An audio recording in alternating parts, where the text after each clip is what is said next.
তবে যারা এই সমস্ত অপরাধ করেছে তাদেরকে আমরা ছাড় দিব না, অবশ্যই তাদেরকে তাদের বিরুদ্ধে আইন ব্যবস্থা গ্রহণ করা হবে। বাংলাদেশে আনসার বাহিনীর আর প্রয়োজন নেই, সংবাদ সম্মেলনে এসে একই বললেন সেনাপ্রধান। কার ভিত্তিতে? হাসিনার বি টিম চুদাও। হাসিনা আমাদের সামনে টিকতে পারে না, তোরা কি রে বাড়া? শেখ হাসিনা 16 বছর ছিল, শেখ হাসিনা বালটা ছিটতে পারো নাই তোমরা? 16 বছর ক্ষমতায় ছিল, বালটা ছিটতে পারো নাই? আমরা 16 দিন হয়েছে। আসসালামু আলাইকুম দর্শক, সেনাবাহিনীর হাতে এখন গণপিটুনি খাচ্ছে আনসার বাহিনী। প্রায় 700-র অধিক আনসার বাহিনীকে কারাগারে পাঠানোর নির্দেশও কিন্তু দেওয়া হয়েছে। দ্বিতীয়ত, আনসার বাহিনীর বিলুপ্তের দাবি কিন্তু ইতিমধ্যে উঠেছে এবং নানা আলোচনা কিন্তু ইতিমধ্যে চলছে। আপনাদেরকে জানাবো, তার আগে একটি কথা বলে রাখি যে আনসার বাহিনীরা যে দাবিগুলো জানাচ্ছে এটা কিন্তু যৌক্তিক, কিন্তু যে সময়টি তিনারা এই দাবি জানাচ্ছে, নতুন সরকার এখনও 3 সপ্তাহ হয় নাই। বিগত 15 বছর আওয়ামী লীগ সরকার ক্ষমতায় ছিল, সে সময় কিন্তু এনারা রাস্তায় নামতে পারেনি ভয়ে, আর এখন এসেছে নতুন সরকারকে একটা বিপদে ফেলানোর জন্যই, আর তাদের পেছনে তাদের উপরে ভর করছে কিন্তু আওয়ামী লীগ। এটা কিন্তু এখন প্রমাণিত, কারণ আওয়ামী লীগের একজন বড় স্বেচ্ছাসেবক লীগ ইতিমধ্যে কিন্তু তার নাম সহ প্রকাশ পেয়েছে কাদের নামে। আনসার বাহিনী সচিবালয়ে যেভাবে হামলা চালিয়েছিল, আন্দোলনকারী শিক্ষার্থীদের উপরে যে হামলা, এবং কি সেনাবাহিনীর গায়ে পর্যন্ত তারা হাত তুলেছে, এরপরে তাদেরকে সেনাবাহিনী গ্রেপ্তার করে কীভাবে গণপিটুনি দিচ্ছে, এই ভিডিওটি দেখানোর আগে আপনাদেরকে একটু এই বিষয়টি জানানোর চেষ্টা করি যে জাতীয়করণের দাবি আদায় করতে গিয়ে সচিবালয় ঘেরাও এবং এরপর ছাত্র জনতার সঙ্গে সংঘর্ষে জড়িয়ে এখন আলোচনায় আনসার ও গ্রাম প্রতিরক্ষা বাহিনীর সদস্যরা। এরই মধ্যে আনসার বাহিনীকে বিলুপ্তের দাবিসহ তাদের কর্মকাণ্ড নিয়ে নানা ধরনের সমালোচনাও শুরু হয়েছে। আনসার মারমুখী আচরণের কারণে প্রশ্ন উঠেছে, এই আন্দোলনের নেপথ্য পতিত আওয়ামী লীগের কোনো ইন্ধন রয়েছে কিনা? অবশ্যই রয়েছে, কারণ বাংলাদেশে যে দুর্ভিক্ষ যাচ্ছে বা যেভাবে বন্যায় কবলিত মানুষ, শেখ হাসিনার পুত্র সজীব ওয়াজেদ জয় তিনি বলছেন যে তিনি আওয়ামী লীগের হাল ধরবেন, কিন্তু তিনি এত সমালোচনা বা এত বক্তব্য রাখছে, কিন্তু এই বন্যা নিয়ে একটা বক্তব্য তার মুখে আমরা কিন্তু এখনও পর্যন্ত শুনতে পাই নাই। কিন্তু আনসার বাহিনীকে কিভাবে ধরেছে বা আনসার বাহিনীর পক্ষ নিয়ে কিন্তু সজীব ওয়াজেদ জয় কথা বলছে। তো আমাদেরকে চলুন আমরা দেখে আসি যে কিভাবে সেনাবাহিনীরা সে আনসার বাহিনীকে গণপিটুনি দিচ্ছে বা আনসার বাহিনী ক্ষমা চাইতে বাধ্য হচ্ছে। আমরা বারবার ওনাদেরকে সারাদিন বুঝেছি, আমরা 36 দিন আন্দোলন করছি, আমাদের কোনো ভাইদের গায়ে আমরা একটা টোক আসতে দেই নাই। আমাদের গায়ে হাত উঠেছে, মাথা আজকে আমাদের সেনা সদস্যের গায়ে হাত দেওয়া হয়েছে। সচিবালয় দখল করবা, কু করবা, জুডিশিয়াল কু আমরা থাকতে দিছি, প্রধান বিচারপতি কু করতে চাইছে তার আমরা থাকতে দিছি। তাহলে তোমাদের দাবি মানার পর যাও নাই কেন? একদম লিদ্দিমূল আসছি তোরা, এক স্যার লাঠি আপনার জুতা মোটা ছাপড়ে দেয়।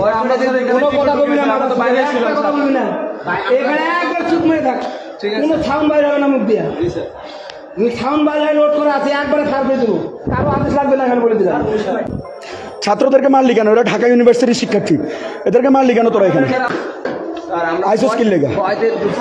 শেখ হাসিনা 16 বছর ছিল, শেখ হাসিনা বালটা ছিটতে পারো নাই তোমরা? 16 বছর ক্ষমতায় ছিল, বালটা ছিটতে পারো নাই? আমরা 16 দিন হয়েছে। আজকে সকালে হেলিকপ্টার নিয়ে আমরা ফেনীতে গেছি স্যার, শুধু টিনের চাল ছাড়া কিচ্ছু দেখা যায় না। হেলথ মিনিস্ট্রি থেকে আমরা ফেনী গেছি, শুধু টিনের চাল দেখা যায়। এই পরিস্থিতিতে তোমরা এরকম আন্দোলন চিন্তা করো। সেনাবাহিনীর গায়ে হাত দিস তোরা, তোদের কত বড় সাহস!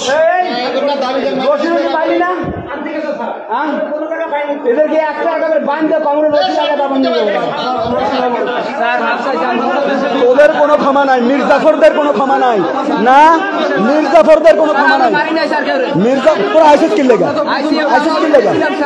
তোরা ছোট খোকা, দেশে এখন কি চলতেছে? বন্যায় শত শত মানুষ মরতেছে, তোরা কেমনে আসস? বন্যায় শত শত মানুষ মরতেছে, তোরা কেমনে আসস?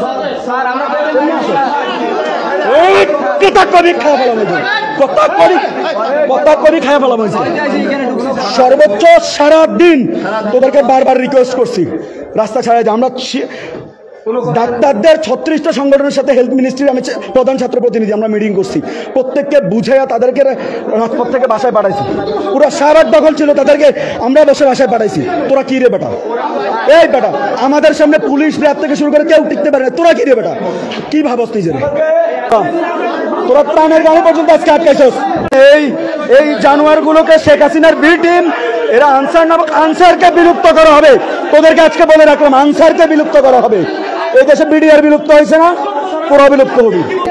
নিচো ক্লিয়ার, তোদের বাবারা সব পলাইছে, তোদের হাসিনা সবার আগে পলাইছে না, তোদের হাসিনা সবার আগে পলাইছে না, তারপরে তোরা বুঝছ না কেন? তো তোরা প্রসিডিউর আছে, তোরা প্রেস রিলিজ দিবি, স্মারকলিপি দিবি, তোরা আমাদের সাথে আলোচনায় বসার জন্য প্রতিনিধি দল পাঠাবি। তোরা সরাসরি রাস্তা দখল করো, রাতের বেলা বাইরে শাহবাগ দখল করস, তোরা শাহবাগ দখল করস, তোরা হাত উপরে কথা নাই। তাদের মূল পরিকল্পনাটা ছিল যে কালকে 40-45 হাজার আনসারকে দিয়ে সচিবালয় ঘিরে রাখা এবং উপদেষ্টাদেরকে বের হতে না দিয়ে সচিবালয়ে একটা তাণ্ডব চালানো, যেটা গোয়েন্দা সংস্থার প্রতিবেদন সহ আমরা বিভিন্নভাবে জানতে পেরেছি। এবং আপনারা জানেন যে আনসারের দুইটা আপনার প্রক্রিয়া আছে। একটা হচ্ছে যে ব্যাটালিয়ন, সেখানে প্রায় 18,000 সদস্য, আর যারা ব্যাটালিয়ন ছাড়া সেখানে প্রায় আপনার 5 লক্ষের মতো সদস্য। মূলত এইটা পতিত স্বৈরাচার সরকারের একটা উস্কানি, একটা ষড়যন্ত্র ছিল যে একটা নৈরাজ্য তৈরি করা, এবং ওখানে আনসারের মধ্যে সরকারের দোসরদেরকে ঢুকিয়ে দিয়ে রাতে মূলত একটা নৈরাজ্য তৈরি করার চেষ্টা করা হয়েছিল। তখন ছাত্ররা বিশ্ববিদ্যালয় থেকে গিয়েছে, আমরা পল্টন থেকে আমরা এসেছি, এবং আমাদের ছাত্র জনতার সম্মিলিত প্রতিরোধের মুখে তারা শেষ পর্যন্ত পালিয়ে গেছে।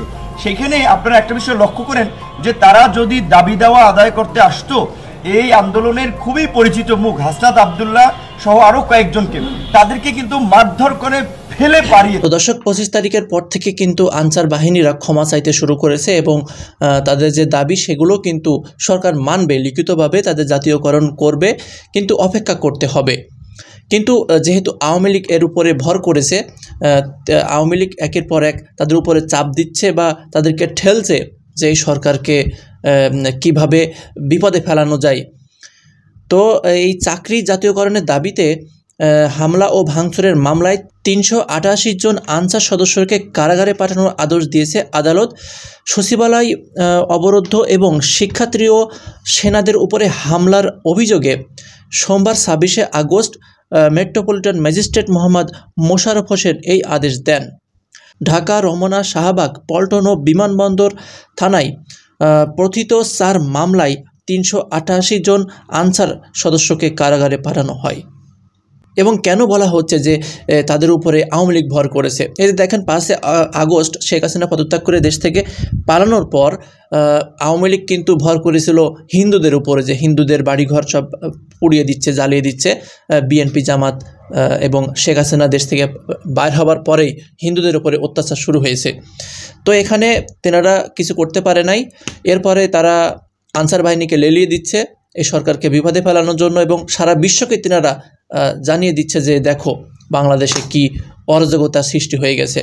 এরপর কিন্তু আবার রিক্সা চালকদেরও লেলিয়ে দেওয়ার চেষ্টা করছে, আন্দোলন সমাবেশ করছে। তো একটা সরকার 3 সপ্তাহ হয় না এখনও, তো সব দাবি একসাথে কিভাবে মানবে? তারা কি কম্পিউটার নাকি রোবট? এক এক করে সকলের দাবি মানবে, কিন্তু শেখ হাসিনার ছেলে সজীব ওয়াজেদ জয় যে একের পর এক বিভিন্ন গণমাধ্যমে বক্তব্য রাখছে বা এই সরকারকে খোঁচা মেরেও কিন্তু ইতিমধ্যে কথা বলেছে, সেটা গণমাধ্যমে প্রকাশ হয়েছে তার ফেসবুক স্ট্যাটাসে। তো দর্শক, সবাই ভালো থাকবেন, পরবর্তী ভিডিওর জন্য অপেক্ষা করবেন। আপনাদের মন্তব্য কমেন্টসে লিখবেন। আল্লাহ হাফেজ।